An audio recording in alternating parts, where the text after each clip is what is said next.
ഇന്ത്യയിൽ നിലവിൽ ഇന്ത്യ മുന്നണി നിലവിലുണ്ടോ എന്ന് നാം സംശയിക്കേണ്ടിയിരിക്കുന്നു. അതിനിടയിലാണ് ഒമർ അബ്ദുള്ള ഈ മുന്നണി ഇപ്പോൾ വെന്റിലേറ്ററിലാണെന്ന പരാമർശവുമായി രംഗത്തെത്തിയത്. പണ്ട് ജമ്മു കാശ്മീർ തെരഞ്ഞെടുപ്പ് കാലത്തിൽ ഇദ്ദേഹം ഇത്തരം വിമർശനങ്ങൾ ഉന്നയിച്ചിട്ടുണ്ട്. ഇനി ഈ മുന്നണിക്ക് എന്തെങ്കിലും നിലനിൽപ്പുണ്ടോ?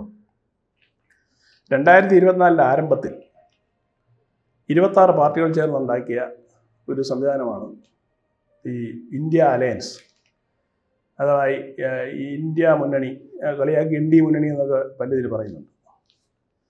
അപ്പോൾ ഈ ഇന്ത്യ സഖ്യം നേരത്തെ ഉണ്ടായിരുന്ന UPA-യുടെ രണ്ടാം പതിപ്പ് എന്നാണ് BJP ആദ്യം കളിയാക്കിയത് തന്നെ. എന്തുകൊണ്ട് നിങ്ങൾ ആ UPA പേര് പിന്തുടർന്നില്ല എന്നൊരു ചോദ്യം BJP ആദ്യം ചോദിച്ചിരുന്നു. അപ്പോൾ അന്ന് ഉണ്ടായിരുന്ന പാർട്ടികൾ തന്നെയാണ് ഇപ്പോഴും ഭൂരിപക്ഷവും ഇന്ത്യ സഖ്യത്തിലുള്ളത്. അപ്പോൾ അതിൽ യുണൈറ്റഡ് പ്രോഗ്രസീവ് അലയൻസ് എന്നായിരുന്നു പേര്. അപ്പോൾ ഒരു പ്രോഗ്രസ്സും ഉണ്ടാകത്തുകൊണ്ടാണോ നിങ്ങൾ പേര് മാറ്റി ഇന്ത്യയുടെ പേരും പറഞ്ഞ് പേരിൽ ഇന്ത്യയെ ഉൾപ്പെടുത്തി?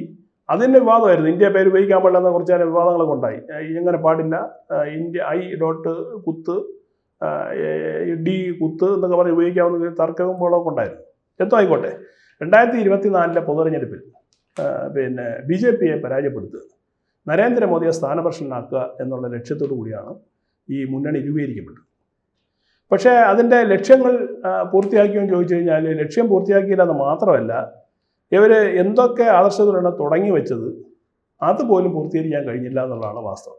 2024 തെരഞ്ഞെടുപ്പിൽ അവർ കുറച്ച് നില മെച്ചപ്പെടുത്തി BJP 250 സീറ്റ് ഒതുക്കാൻ പറ്റി എന്നുള്ളത് അവരുടെ വിജയമാണ്. പക്ഷേ മറ്റ് ചില കക്ഷികളുടെ പിന്തുണയോടുകൂടി BJP സർക്കാരുണ്ടാക്കി. അതിനുശേഷം നടന്ന ഈ 2024 പൊതുതെരഞ്ഞെടുപ്പിന് ശേഷം നടന്ന നിയമസഭാ തെരഞ്ഞെടുപ്പുകളിലെല്ലാം തന്നെ ഏറ്റവും അവസാനം ബീഹാർ അടക്കമുള്ള സംസ്ഥാനങ്ങളിലെല്ലാം ഈ ഇന്ത്യ സഖ്യം വളരെ ദയനീയമായി പരാജയപ്പെടുന്നതാണ് നമ്മൾ കണ്ടത്. ഈ 26 പാർട്ടികളിൽപ്പെട്ട, അതിനെ നയിക്കുന്നത് കോൺഗ്രസ്സാണ്. ഈ 26 പാർട്ടികളുടെ ഒരു കോൺഗ്ലോമറേറ്റ് എന്ന് പറയുന്ന സാധനം ഉണ്ടായിട്ട് പോലും ഒരു സംസ്ഥാനത്ത് പോലും ജയിക്കുന്നതേ പോട്ടെ, ഒരു വെല്ലുവിളി പോലും BJP-ക്ക് ഉയർത്താൻ അവർ കഴിഞ്ഞില്ല എന്നുള്ളതൊരു വാസ്തവമാണ്. ഈ സാഹചര്യത്തിലാണ് കശ്മീരിലെ മുഖ്യമന്ത്രിയായ ഒമർ അബ്ദുള്ളയുടെ പ്രസ്താവന വരുന്നത്. അദ്ദേഹം പറഞ്ഞിരുന്നത് വെന്റിലേറ്ററിലാണ് എന്നുള്ളത് ഇവൻ കോൺഗ്രസിനകത്തുള്ള ശശി തരൂര് പറയുന്നുണ്ട്.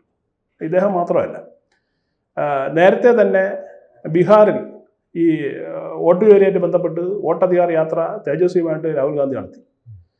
അങ്ങനെ ഒരുമിച്ച് യാത്ര ചെയ്ത തേജസ്വി തന്നെ പിന്നീട് രാഹുലിനെയും കോൺഗ്രസിനെയും തള്ളിപ്പറഞ്ഞു. ഇപ്പോൾ UP-യിൽ സംഭവിക്കുന്നതെന്ന് പറയുന്നത്, UP-യിൽ അഖിലേഷ് യാദവ് പറഞ്ഞു വെച്ചാൽ വരാൻ പോകുന്ന തദ്ദേശ തെരഞ്ഞെടുപ്പിൽ ഒറ്റയ്ക്ക് SP സമാജ്വാദി പാർട്ടി മത്സരിക്കുന്നതാണ്. എന്നുവെച്ചാൽ കോൺഗ്രസിനെ കൂട്ടില്ല എന്നാണ്. അപ്പോൾ കോൺഗ്രസിനെ കൂടെ കൂട്ടിക്കഴിഞ്ഞാൽ കൂട്ടുന്നവൻ എന്താണ്, നഷ്ടം സഹിക്കേണ്ടി വരും എന്നൊരു തിരിച്ചറിവ് അഖിലേഷ് യാദവിന് ഉണ്ടായതുകൊണ്ടായിരിക്കാം ഒരുപക്ഷെ അദ്ദേഹം UP-യിൽ എന്താണ്, ഇനി നമുക്ക് സഖ്യം വേണ്ട, നമുക്ക് ഒറ്റയ്ക്ക് മത്സരിക്കാമെന്ന് പറയുന്നത്.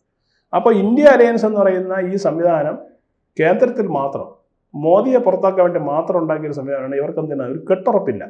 ആ കെട്ടുറപ്പില്ലായ്മയാണ് കഴിഞ്ഞ ദിവസം ഒമർ അബ്ദുള്ള ചൂണ്ടിക്കാണിച്ചത്. അതിന് മറ്റൊരു പ്രധാനപ്പെട്ട കാരണവും കൂടിയുണ്ട്. ജാർഖണ്ഡ് മുക്തി മോർച്ച, ഇപ്പോൾ ജാർഖണ്ഡ് ഭരിക്കുന്ന നമ്മുടെ ഹേമന്ത് സോറൻ മുഖ്യമന്ത്രിയായിട്ടുള്ള JMM, ഇപ്പോൾ കോൺഗ്രസ്സിന് പറയാൻ പറ്റുന്ന സംസ്ഥാനങ്ങളിൽ ഒന്നാണ് ഈ ജാർഖണ്ഡ് എന്ന് പറയുന്നത്. അദ്ദേഹം ഈ ഹേമന്ത് സോറൻ മുന്നണി വിടുന്ന, അതായത് ഇന്ത്യ സഖ്യം വിടുന്ന സൂചനകൾ നൽകിക്കഴിഞ്ഞു. വലിയ താമസമില്ല. അതിൻ്റെ ചർച്ചകൾ BJP ആയിട്ട് അദ്ദേഹം ചർച്ച നടത്തി. സ്വാഭാവികമായിട്ട് NDA-യുടെ ഫോൾഡിലേക്ക് അദ്ദേഹം വരും, ഏതാനും ദിവസങ്ങളിൽ വരും എന്നാണ് പ്രതീക്ഷ. അദ്ദേഹം ഇതൊരു തള്ളി പറഞ്ഞിട്ടുമില്ല, ചർച്ചകൾ നടക്കുന്നുണ്ട്. അത് ഒരു കൃത്യമായ സമയത്ത് അവർ സ്വാഭാവികമായിട്ടും NDA-യിൽ അഫിലിയേറ്റ് ചെയ്യും. അപ്പോൾ അതോടുകൂടി കോൺഗ്രസിന് പറയാൻ പറ്റുന്ന ഒരു സംസ്ഥാനവും കൂടി നഷ്ടപ്പെടുക, ബീഹാറിനോട് ചേർന്ന് നടക്കുന്ന ജാർഖണ്ഡ് അവർക്ക് നഷ്ടപ്പെടുക. ഇനി മറ്റൊന്നെന്ന് പറയുന്നത് ജമ്മു കാശ്മീരിൽ ഒമർ അബ്ദുള്ളയുടെ നേതൃത്വത്തിലാണ് ഇതേപോലെ സർക്കാർ മുന്നോട്ട് പോകുന്നതെങ്കിൽ പോലും ഇന്നോ നാളെയോ ഒമർ അബ്ദുള്ളയും മനസ്സ് മാറും എന്ന് വേണം ഈ സ്റ്റേറ്റ്മെന്റ് നമുക്ക് മനസ്സിലാക്കാൻ. നാഷണൽ കോൺഫറൻസിൻ്റെ നേതാവാണല്ലോ ഇദ്ദേഹം, ഫാറൂഖ് അബ്ദുള്ളയുടെ മകനാണ്. അപ്പോൾ ഒമർ അബ്ദുള്ളയുടെ മറ്റൊരു സവിശേഷത മനസ്സിലാക്കേണ്ടത്, ഈ വികസനത്തെ ചേർത്ത് പിടിക്കുന്ന ആളാണ് ഇദ്ദേഹം. ഇപ്പോൾ കാശ്മീരിൽ സാധാരണ നിലയിലാണ് ടൂറിസം വലുതായിട്ട് വളർന്നു. അവിടെ ധാരാളം ഈ 6 ലൈൻ റോഡുകൾ കേന്ദ്രം നിർമ്മിക്കുന്നു. ഇപ്പോൾ ഈ അടുത്ത കാലത്ത് ശ്രീനഗറിലേക്ക് ട്രെയിൻ സർവീസ് തുടങ്ങി. അപ്പോൾ അങ്ങനെയൊക്കെയുള്ള വികസനം കശ്മീർ വരുന്നതിൽ ഇദ്ദേഹത്തിൻ്റെ സന്തോഷമുണ്ട്. അപ്പോൾ അതുകൊണ്ട് തന്നെ ഒരു സോഫ്റ്റ് കോർണർ നേരത്തെ തന്നെ ഒമർ അബ്ദുള്ളയ്ക്ക് ആരോടുണ്ട്, ഈ NDA ഉണ്ട് എന്നുള്ളത് ഒരു വാസ്തവമാണ്. കഴിഞ്ഞ ദിവസം അദ്ദേഹം പറഞ്ഞത് അതാണ്. കാരണം NDA എന്നുള്ള നിലയ്ക്ക് അവരെന്താണ്, ഒരു കെട്ടുറപ്പുള്ള ഒരു പാർട്ടിയാണ്. ഒരു തെരഞ്ഞെടുപ്പിൽ മത്സരിക്കാൻ അവർ ശ്രമിച്ചു കഴിഞ്ഞാൽ ആ തെരഞ്ഞെടുപ്പിൻ്റെ മത്സരം പൂർത്തിയായി കഴിഞ്ഞാൽ തൊട്ടടുത്ത സ്റ്റേറ്റിലേക്കുള്ള മത്സരത്തിൻ്റെ ശ്രമം അവർ ആരംഭിക്കുകയാണെന്നുള്ളത്. മാത്രമല്ല ഇവരൊരിക്കലും BJP എന്ന് പറയുന്നില്ല, അവർ പറഞ്ഞ NDA എന്നാണ് പറയുന്നത്. അവിടെ ജയിച്ച NDA ജയിച്ചെന്ന് പറഞ്ഞു. പക്ഷേ ഇവിടെ അങ്ങനെയല്ല. ഇവിടെ എവിടെയെങ്കിലും അടുത്ത് ജയിച്ച രാഹുൽ ഗാന്ധി പറയും കോൺഗ്രസ് മാത്രമല്ല എൻ്റെ കഴിവുകൊണ്ടാണ് അവിടെ ജയിച്ചത് എന്ന് പറയുന്ന രീതിയിൽ ഈ ഓശാന പാടലുണ്ട്. എല്ലാവരും കൂടെ ചേർന്ന് രാഹുൽ ഗാന്ധിയെ പൊക്കി വാഴ്ത്തുപാട്ട് പാടുന്ന സമയമുണ്ട്. ഇതൊന്നും ഈ ഇദ്ദേഹത്തിന് ഇഷ്ടമില്ല എന്ന് വേണം ഇതെന്ന് മനസ്സിലാക്കാൻ. സ്വാഭാവികമായിട്ടും ഈ ഇദ്ദേഹത്തിൻ്റെ സ്റ്റേറ്റ്മെൻറ്റ് വീണ്ടും ഇന്ത്യ മുന്നണിയിൽ പുതിയ വിവാദങ്ങൾക്ക് തിരികൊളുത്തുന്നുള്ള കാര്യം തർക്കമൊന്നുമില്ല. അല്ല, അതെ, ഇനിയൊരു നിലനിൽപ്പുണ്ടോ ഇതിൽ? കാരണം ഈ എല്ലാ മുന്നണികളും പുറത്തു പോകുന്നു, ഈ രാഹുൽ ഗാന്ധിയെ ഒരു ജനകീയ മുഖമെല്ലാം നഷ്ടപ്പെട്ട ഒരു അവസ്ഥയിലേക്ക് പോവുകയാണല്ലോ. തീർച്ചയായിട്ടും. കാരണം ഒരു ദേശീയ താല്പര്യം, ദേശീയ മനോഭാവം ഇന്ത്യ സഖ്യത്തിന് ഇല്ല എന്നാണ് ഒമർ അബ്ദുള്ള പറയുന്നത് ആരാ? കാശ്മീരിൻ്റെ മുഖ്യമന്ത്രിയാണ്. എല്ലായ്പ്പോഴും എല്ലാവരും വിമർശിക്കുന്നത് കാശ്മീരിൽ ഈ പറഞ്ഞ പോലെ പ്രശ്നങ്ങളുണ്ട്, അവിടെ എന്തെങ്കിലും അവർ ദേശത്തിനൊപ്പം നിൽക്കുന്നില്ല എന്നാണല്ലോ. ഉമർ അബ്ദുള്ള പറയുന്നത് ദേശീയ മനോഭാവം ഇല്ലാത്തൊരു പാർട്ടിയായി അല്ലെങ്കിൽ ഒരു മുന്നണിയായി ഇന്ത്യ സഖ്യം അതപ്പതിക്കുന്നു എന്നാണ്. നോക്കൂ, ഇന്ത്യയിൽ നിങ്ങൾക്ക് രാഷ്ട്രീയമായി മുന്നോട്ട് നീങ്ങണമെന്നുണ്ടെങ്കിൽ ആദ്യം വേണ്ടത് ദേശീയ താല്പര്യമാണ് വേണ്ടത്. രാജ്യം നന്നാവണം, രാജ്യത്തിന് വളർച്ച ഉണ്ടാവണം, ജനങ്ങൾക്ക് പ്രോഗ്രസ് ഉണ്ടാവണം എന്നാണ് ആദ്യമായിട്ട് ആഗ്രഹിക്കുന്നത്. അത് ഈ സഖ്യത്തിൽ ആർക്കും 26 പാർട്ടികൾക്കും ഇല്ല എന്നാണ് ഇദ്ദേഹം കുറ്റപ്പെടുത്തുന്നത്. പിന്നെ സംസ്ഥാനങ്ങളിൽ നടക്കുന്ന മത്സരങ്ങളിൽ അവിടെ ഒരു ലക്ഷ്യബോധമില്ലാത്ത കൂട്ടായ്മയായിട്ടാണ് ഇന്ത്യ സഖ്യം പ്രവർത്തിക്കുന്നതെന്നാണ് ഇദ്ദേഹത്തിൻ്റെ ആരോപണം. അത് ബീഹാറിൽ നമ്മൾ കണ്ടതാണ്. സഖ്യങ്ങളെല്ലാം പലരും പല വഴിക്ക് ചിന്തിക്കുന്ന തരത്തിലേക്ക് പോയി. അപ്പോൾ ഇത്തരത്തിൽ ലക്ഷ്യബോധം ഇല്ലാതെയും അതുപോലെ തന്നെ ദേശീയബോധം ഇല്ലാതെയും പ്രവർത്തിക്കുന്നത് കാരണം ജനങ്ങളുടെ പിന്തുണ സഖ്യത്തിന് കുറഞ്ഞു വരുന്നു, അല്ലെങ്കിൽ ഇന്ത്യ സഖ്യം ഒരു പരിഹാസ കഥാപാത്രമായി മാറുന്നു എന്നുള്ള പരാതിയും കൂടി ഒമർ അബ്ദുള്ള പങ്കുവച്ചിട്ടുണ്ട്. അല്ല, ഈ നരേന്ദ്രമോദിയുടെ പ്രസംഗത്തിൽ തന്നെ പറഞ്ഞല്ലോ, BJP-യോടൊപ്പം കൂടുന്നവർ ഉയർന്നു പോവുകയും കോൺഗ്രസിനോടൊപ്പം കൂടുന്നവർ തകർന്നു പോവുകയും ചെയ്യുന്ന ഒരു പരാമർശമുണ്ടല്ലോ. ഇത് ഇനി മുന്നോട്ട് അദ്ദേഹത്തിന് അതിൽ നിന്നും പുറത്തു വരാൻ കഴിയുമോ, ഈ ഘടകകക്ഷികളെ കൂട്ടിച്ചേർത്ത്? ഘടകകക്ഷികൾ എന്ന് പറയുന്നത് നമ്മളൊരു കാര്യം മനസ്സിലാക്കേണ്ടത്, ഇപ്പോൾ ഈ മുന്നണിക്കകത്തുള്ള, അതായത് ഇന്ത്യ മുന്നണിക്കകത്തുള്ള ഘടകകക്ഷി എന്ന് പറയുന്നത് അവർ റീജിയണൽ സത്രപ്പുകളാണ്. അതായത് അവരുടെ പ്രദേശങ്ങളിൽ അവർ രാജാക്കന്മാരാണ്. ഇപ്പോൾ DMK എടുത്തു കഴിഞ്ഞാൽ DMK എന്ന് പറയുന്നത് തമിഴ്നാട്ടിലെ അവർ രാജാക്കന്മാരാണ്.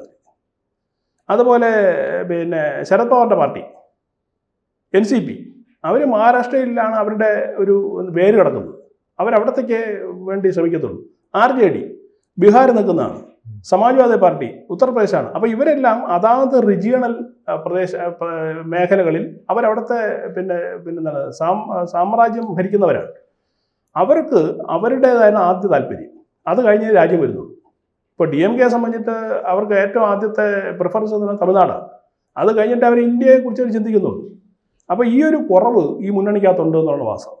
അതിൻ്റെ കാരണം എന്ന് പറയുന്നത് ഇവർക്കൊരു മിനിമം കോമൺ പ്രോഗ്രാം ഇന്ത്യ സഖ്യത്തിന് ഇല്ല എന്നുള്ളത് മാത്രമാണ്. അവരുടെ മിനിമം പ്രോഗ്രാം എന്ന് പറയുന്നത് മോദി എന്ത് ചെയ്യുക, പുറത്താക്കുക. അതായത് വ്യക്തിവിരോധം, ഒരു വ്യക്തിയെ നശിപ്പിക്കുക എന്നുള്ള ഒരു ചിന്തയ്ക്കപ്പുറം രാഷ്ട്രീയമായ അല്ലെങ്കിൽ പ്രത്യയശാസ്ത്രപരമായ ഒരു ഘടനയും ഈ സഖ്യത്തിനില്ല എന്നുള്ളതാണ് വാസ്തവം. അത് വീണ്ടും ഒന്നുകൂടെ ഉറപ്പിച്ച് പറയണം ഒമർ അബ്ദുള്ള. ഭാവിയിൽ ഒമർ അബ്ദുള്ള NDAയുടെ ഭാഗമായി മാറിയാൽ പോലും നമ്മൾ അത്ഭുതപ്പെടേണ്ടതില്ല എന്നാണ് മനസ്സിലാക്കാൻ. കാരണം എന്താ, ആര് നിൽക്കും ഇതിൻ്റെ കൂടെ, ഇങ്ങനെയുള്ള മുന്നണിയുടെ കൂടെ? കാരണം സംസ്ഥാന തെരഞ്ഞെടുപ്പിൽ ആരുടെയും സഹായം ലഭിക്കുന്നില്ല. ദേശീയ തലത്തിൽ വന്നു കഴിഞ്ഞാൽ പലർക്കും പല താല്പര്യങ്ങളാണ്. അപ്പോൾ ഒരിക്കലും ഈ വ്യത്യസ്തമായ താല്പര്യങ്ങളോടി കുട്ടിക്കെട്ടിക്കൊണ്ട് പോകുക എന്ന് പറയുന്നത് എപ്പോഴും മുഴച്ചിരിക്കും. അതുകൊണ്ട് പ്രയോജനം ഉണ്ടാവില്ല എന്ന് വേണം ഇതും കൂടി നമുക്ക് മനസ്സിലാക്കാൻ.